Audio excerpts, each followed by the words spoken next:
Sorry आपको disturb करने के लिए। मेरे घर में मेहमान आ रहे हैं, तो अगर आपके पास बड़ा देचका हो तो मुझे प्लीज अगर आप दे सकें।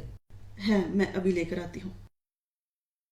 शुक्रिया जी, मैं आपको कल वापस कर दूंगा। कोई मसला नहीं है, जब आपकी मर्जी आप तब दे दें।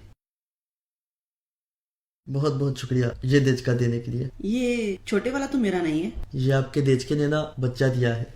अच्छा जी, चलें, शुक्रिया। आज मेरे घर फिर से मेहमान आ रहे हैं, तो आप अपना बड़े वाला देचका दे सकती हैं। अभी लेकर आती हूँ। हो सकता है इस बार ट्विंस हो जाए। जी जी बिल्कुल। आज पकड़ लिया, आज नहीं इसे छोड़ती। रुके, जी आपने मेरा वो देचका अभी तक वापस नहीं किया। जी, आपका देचका तो मर गया। देचका कैसे मर सकता है? देखिए ना, अगर देचका बच्चा दे सकता है तो मर भी सकता है, ठीक है ना।